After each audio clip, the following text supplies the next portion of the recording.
ഈശോ മിശിഹായ്ക്ക് സ്തുതിയായിരിക്കട്ടെ. പ്രിയപ്പെട്ടവരെ, ഇന്ന് ആഗമന കാലത്തിലെ 4-ാം ഞായർ.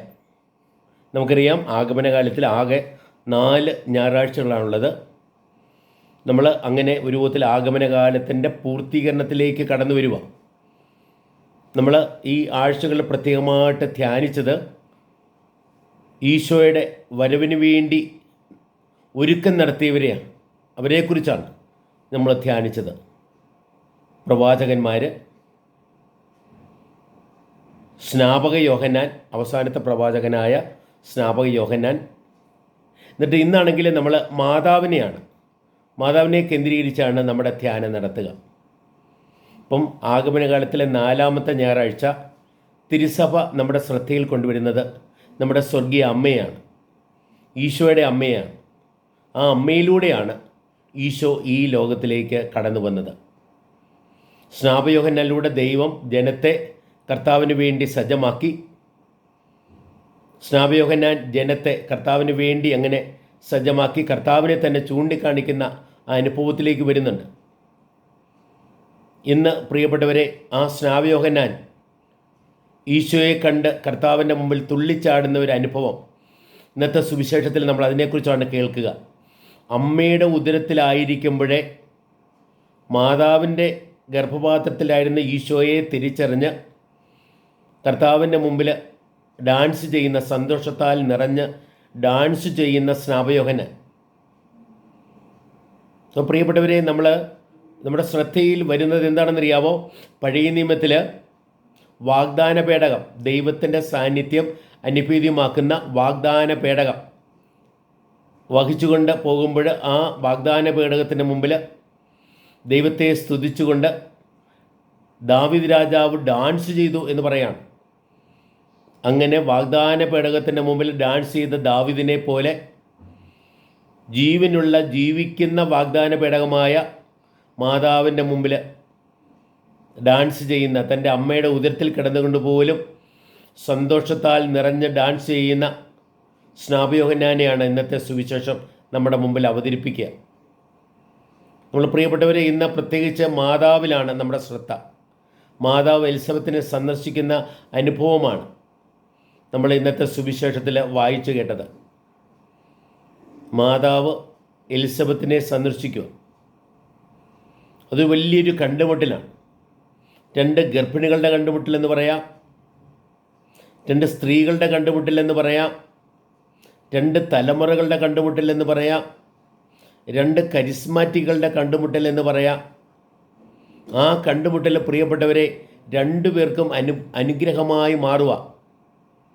നമ്മൾ നന്മ നിറഞ്ഞൊരുമേ എന്നുള്ള പ്രാർത്ഥന ചൊല്ലുമ്പോൾ അതിൻ്റെ ആദ്യത്തെ ഭാഗം 2 ദൈവവചന ഭാഗങ്ങളാണ്, മറിയത്തെക്കുറിച്ചുള്ള ദൈവവചന ഭാഗങ്ങളാണ്. അതിൽ ആദ്യത്തേത് ദൈവകൃപ നിറഞ്ഞവളെ സുസ്ഥി കർത്താവ് നിന്നോടുകൂടെ, അല്ലെങ്കിൽ നന്മ നിറഞ്ഞവളെ സുസ്ഥി കർത്താവ് നിന്നോടുകൂടെ എന്നുള്ളത് മംഗലവാർത്ത അനുഭവത്തിലും മാലാഖ മാതാവിനെ നോക്കി പറഞ്ഞതാണ്. ബാക്കി 2-ാമത്തെ വാക്യം എന്ന് പറഞ്ഞാൽ സ്ത്രീകളിൽ നീ അനുഗ്രഹീതയാണ്, നിൻ്റെ ഉദരഫലവും അനുഗ്രഹീതമെന്നുള്ളത് എലിസബത്ത് സന്ദർശന അനുഭവത്തിൽ മാതാവിനെ നോക്കി പറഞ്ഞതാണ്. നീ സ്ത്രീകളിൽ അനുഗ്രഹീതയാണ്, നിൻ്റെ ഉദരഫലവും അനുഗ്രഹീത. വിശ്വാസികളുടെ മാതാവാണ് മാതാവ്, കന്യകാമറിയം. പ്രിയപ്പെട്ടവരെ, വിശ്വാസികളുടെ പിതാവായ അബ്രഹത്തെ വിളിച്ച് ദൈവം പറയുന്ന വാക്യം ഉൽപ്പത്തി പുസ്തകം 12-ാമത്തെ അധ്യായം 2-3 വാക്യങ്ങൾ നമ്മൾ വായിക്കുന്നുണ്ട്. നമ്മളത് പ്രത്യേകിച്ച് വായിച്ച് ധ്യാനിക്കണം. അബ്രഹത്തോട് ദൈവം പറഞ്ഞതുപോലെ നമ്മളോടും പറയുന്നതായി നമുക്ക് ശ്രമിക്കാൻ പറ്റണം. നിന്നെ ഞാൻ വലിയൊരു ജനതയാക്കും, നിന്നെ ഞാൻ അനുഗ്രഹിക്കും, നീ ഒരു അനുഗ്രഹമാകും, നിന്നിലൂടെ ഞാൻ ഭൂമുഖത്തെ വംശങ്ങളെല്ലാം അനുഗ്രഹിക്കുമെന്ന് അവിടെ പറയുകയാണ്. അങ്ങനെ ആ രീതിയിൽ പ്രിയപ്പെട്ടവരെ, ഇന്ന് മാതാവിനെ നോക്കി എലിസബത്ത് പറയുന്നതും അതുതന്നെയാണ്. നീ ഒരു അനുഗ്രഹമാണ്, നീ അനുഗ്രഹിക്കപ്പെട്ടവളാ, ദൈവത്താൽ അനുഗ്രഹിക്കപ്പെട്ടവളാ, നീ ഒരു അനുഗ്രഹമാണ്, നിന്നിൽ നിന്നും വരുന്നതെല്ലാം അനുഗ്രഹമാണ് എന്ന് എലിസബത്ത് പറയുകയാണ്. നമ്മൾ ആ നന്മ നിറഞ്ഞൊരുമ എന്നുള്ള പ്രാർത്ഥനയിൽ നമ്മൾ ചൊല്ലുകയാണ് ആ വാക്യം.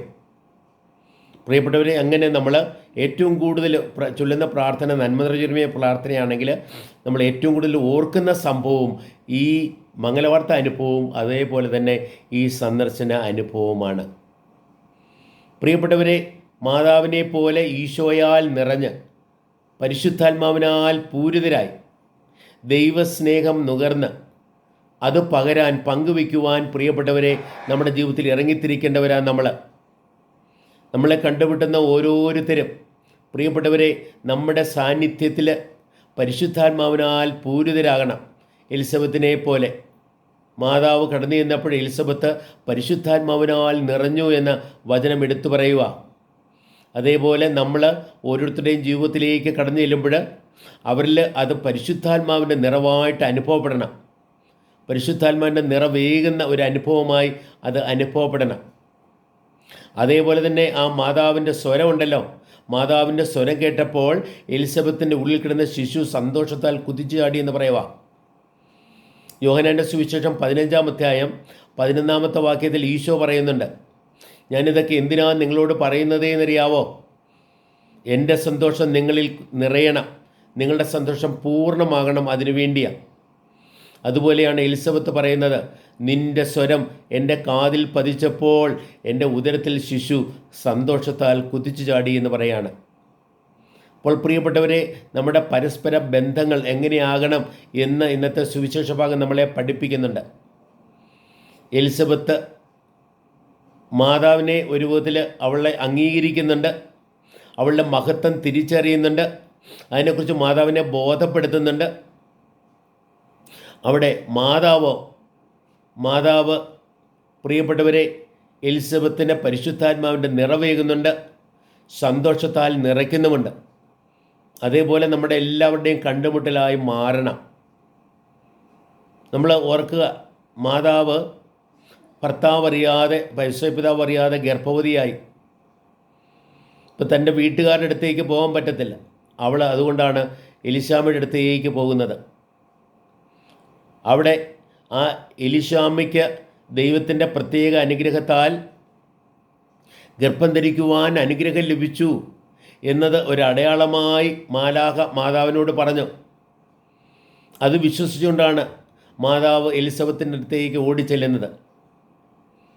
പ്രിയപ്പെട്ടവർ, എന്ത് ചെയ്യണമെന്നറിയാതെ ചിലപ്പോൾ നമ്മൾ വിഷമിക്കുമ്പോൾ, നമ്മുടെ ജീവിതത്തിലെ അനുഭവങ്ങൾ പ്രിയപ്പെട്ടവരെ നമുക്ക് ചിലപ്പോൾ ഒരു വിഷമതയായി അനുഭവപ്പെടുമ്പോൾ അവിടെ നമുക്ക് എലിസബത്തുമാരെ നമുക്ക് കണ്ടെത്താൻ പറ്റണം. നമുക്കൊന്ന് തുറന്നു പറയുവാൻ, നമ്മളുടെ ജീവിതാനുഭവത്തെ ഒന്ന് ശരിക്കും വിവേചിച്ചറിയുവാൻ നമ്മളെ സഹായിക്കുന്ന ഒരു വ്യക്തി. ഒരു വിധത്തിൽ എനിക്ക് തോന്നുന്നു മാതാവിന് എലിസബത്ത് നല്ലൊരു കൗൺസിലറായി മാറി. ദൈവം നിന്നിൽ പ്രവർത്തിച്ചിരിക്കുക, ദൈവം നിന്നെ ഒത്തിരി അനുഗ്രഹിച്ചിരിക്കുക, നീ ഒത്തിരി അനുഗ്രഹീതയാണ് എന്നെല്ലാം പറഞ്ഞ് എലിസബത്ത് മാതാവിനെ പ്രിയപ്പെട്ടവരെ അംഗീകരിക്കുന്നു, ആദരിക്കുന്നു, അവളെ അഭിനന്ദിക്കുന്നു. അവളിലെ മഹത്വം ദർശിച്ച് ആ മഹത്വത്തെക്കുറിച്ച് ബോധപ്പെടുത്തുന്നു. എൻ്റെ കർത്താവിൻ്റെ അമ്മ എൻ്റെ അടുത്ത് വരുവാനുള്ള ഭാഗ്യം എനിക്ക് എവിടെ നിന്ന് എന്നാണ് എലിസബത്ത് പറയുക.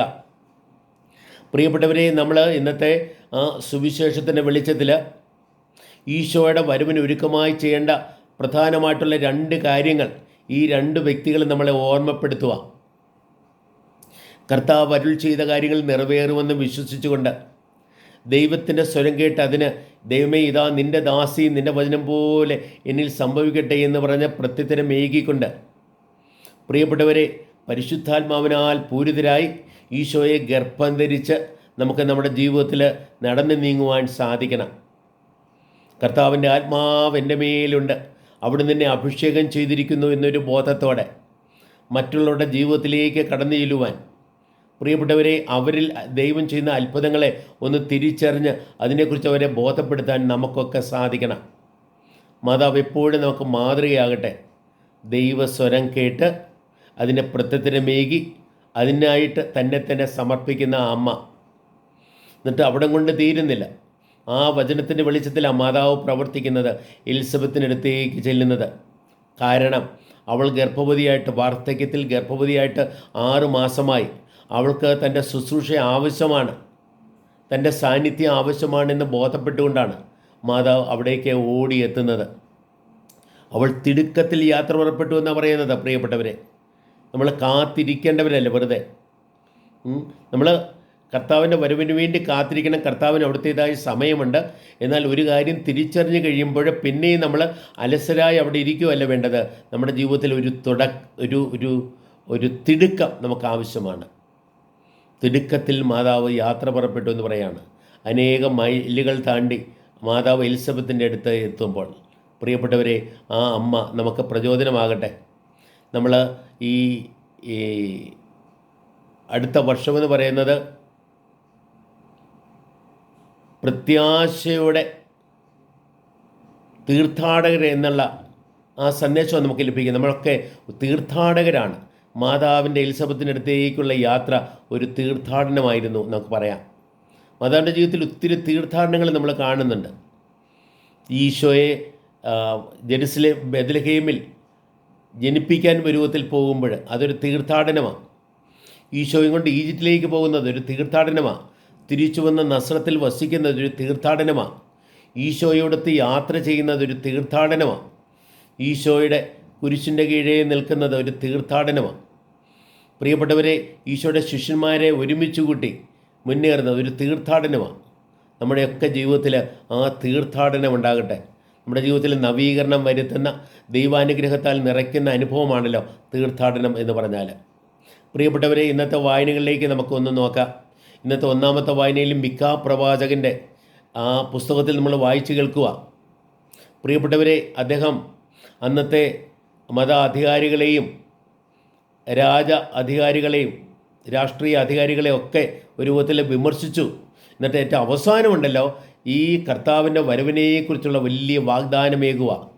കർത്താവ് എവിടെ ജനിക്കും എന്നുള്ള കാര്യം നൂറ്റാണ്ടുകൾക്ക് മുമ്പേ പ്രവചിച്ച ആളാണ്. അവൻ ഈശോ ബെത്ലഹേമിൽ പിറക്കും എന്ന് പറഞ്ഞ്, ബെത്ലഹേം എന്ന് പറഞ്ഞാൽ ആരാലും അറിയപ്പെടാത്ത ഒരു നാടാണ്. ഏറ്റവും നിസ്സാരമായതിൽ പോലും പ്രിയപ്പെട്ടവരെ മഹത്വം വെളിവാക്കുന്ന ദൈവം.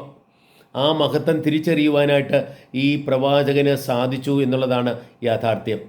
നമുക്ക് ആ പ്രവാചകൻ്റെ ആ സ്വരം കേട്ടുകൊണ്ട് പ്രിയപ്പെട്ടവരെ, നമ്മുടെ ജീവിതത്തിൽ നമ്മൾ എളിയ ജീവിതമാണ്, പക്ഷേ അവിടെ ദൈവത്തിൻ്റെ മഹത്വമുണ്ടെന്ന് ബോധപ്പെടാം.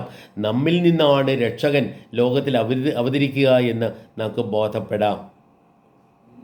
പ്രിയപ്പെട്ടവരെ, നമ്മൾ ഇന്നത്തെ രണ്ടാമത്തെ വായനയിലേക്ക് നോക്കുമ്പോൾ അത് ഹെബ്രായർക്കുള്ള ലേഖനത്തിൽ നിന്നാണ്. പഴയ നിയമത്തിലെ ബലികളെയെല്ലാം ഈശോയുടെ അനുസരണാ ബലിയിലൂടെ പൂർത്തീകരിച്ചു എന്ന് അവിടെ പറയുകയാണ്. ദൈവത്തിന് ആവശ്യമായ ബലിയർപ്പണം അനുസരണാ ബലിയാണ്. ഒരു വിധത്തിൽ ഈശോയെ മാതാവ് ഗർഭം ധരിച്ചത് മുതൽ ഈശോയുടെ മരണം വരെയും കർത്താവിൻ്റെ വാക്കുകൾ ഒരു വിധത്തിൽ അതല്ലേ? ദൈവമേ, ഇതാ നിൻ്റെ ദാസൻ, നിൻ്റെ വചനം നിറവേറ്റുവാൻ ഞാനിതാ വരുന്നു എന്നൊരു മനോഭാവം. ഇതാ നിൻ്റെ ദാസി, നിൻ്റെ വചനം പോലെ എന്നിൽ ഭവിക്കട്ടെ എന്ന് മാതാവ് പറയുമ്പോൾ തുടങ്ങി ഒരു വിധത്തിൽ അങ്ങനെ ഈശോയുടെ ഗർഭധാരണം തുടങ്ങി. പിതാവേ, എല്ലാം പൂർത്തിയായി, ഇതാ നിൻ്റെ കരങ്ങളിൽ ഞാൻ എന്നെ സമർപ്പിക്കുന്നു എന്ന് പറഞ്ഞ് ആ കാൽവരി കുരിശിൽ ജീവൻ വെടിയുന്നതുവരെ പ്രിയപ്പെട്ടവരെ എപ്പോഴും കർത്താവിൻ്റെ ഇഷ്ടം നിറവേറ്റുവാൻ ശ്രദ്ധ വെച്ചു ഈശോ. അങ്ങനെ ഈശോയുടെ ജീവിതം മുഴുവനും ഒരു ബലിയർപ്പണമായിരുന്നു. ഈശോയുടെ മരണവും ഏറ്റവും വലിയ ബലിയർപ്പണമായിരുന്നു. മറ്റുള്ള ബലികളെയെല്ലാം ഒരു വിധത്തിൽ അതിശയിപ്പിക്കുന്ന രീതിയിൽ മറ്റുള്ള ബലികൾ ഇനി ആവശ്യമില്ല. ഈശോയോട് ചേർന്നുള്ള ബലിയർപ്പണമാണ് പ്രധാനം. ദൈവത്തിൻ്റെ ഇഷ്ടമറിഞ്ഞ് അത് നിറവേറ്റി ദൈവത്തിൻ്റെ ഇഷ്ടത്തിനായി നമ്മളെ തന്നെ സമർപ്പിക്കുക. പ്രിയപ്പെട്ടവരെ, അതാണ് ഏറ്റവും വലിയ ബലിയർപ്പണം. അങ്ങനെ ആ രീതിയിൽ ഒരു വിധത്തിൽ ഈശോയുടെ ജനനം തന്നെയും ആ വലിയ ബലിയർപ്പണമായിട്ട് അവതരിപ്പിക്കുക ഇന്നത്തെ രണ്ടാമത്തെ വായന. പ്രിയപ്പെട്ടവരെ, കർത്താവിന് വേണ്ടി നമുക്ക് കാത്തിരിക്കാം. കർത്താവിൻ്റെ വരവിന് വേണ്ടി നമുക്ക് ഒരുങ്ങാം. മാതാവിനെ പോലെ നമ്മിലൂടെ കർത്താവ് ലോകത്തിലേക്ക് കടന്നു വരുവാൻ തക്കവണ്ണം ദൈവാത്മാവിനാൽ നിറഞ്ഞ് ദൈവ സ്നേഹത്താൽ പൂരിതരായി ദൈവേഷ്ടം അറിഞ്ഞത് നിറവേറ്റി നിരന്തരം ദൈവത്തെ മഹത്വപ്പെടുത്തി ദൈവസ്നേഹത്തിൽ വസിച്ചു വളരുവാൻ, ജീവിക്കുവാൻ നമുക്ക് പ്രത്യേകമായിട്ട് ശ്രദ്ധ വയ്ക്കാം. മാതാവ് എലിസബത്തിൻ്റെ അടുത്തേക്ക് ഈശോയെ കൊണ്ടുചെന്നതുപോലെ നമുക്കും പ്രിയപ്പെട്ടവരെ മാതാവിനോട് ചേർന്ന് ഈശോയെ നമ്മുടെ ജീവിതത്തിൽ ഓരോ വ്യക്തിയുടെയും അടുത്തേക്ക് സംവഹിക്കാനായിട്ട് നമുക്ക് ശ്രദ്ധ വയ്ക്കാം. അതേപോലെ എലിസബത്തിനെ പോലെ പ്രിയപ്പെട്ടവരെ മറ്റുള്ളവരെ ആശ്വസിപ്പിക്കുവാൻ, അംഗീകരിക്കുവാൻ, പ്രോത്സാഹിപ്പിക്കുവാൻ, അവരുടെ വിഷമതകളെ തിരിച്ചറിഞ്ഞ് അവർക്ക് ആശ്വാസം പകർന്നു കൊടുക്കുവാൻ, അവരുടെ ജീവിതത്തിൽ ദൈവം ചെയ്യുന്ന കാര്യങ്ങളെ തിരിച്ചറിഞ്ഞ് അതോർത്ത് അവരെ മഹത്വപ്പെടുത്തുവാൻ ഉള്ള കൃപ നമുക്കെല്ലാം ലഭിക്കുമാറാകട്ടെ. നമ്മുടെ ജീവിതത്തിൽ ഓരോരുത്തർക്കും ഒരു എലിസബത്താകാൻ നമുക്ക് ശ്രദ്ധിക്കാം.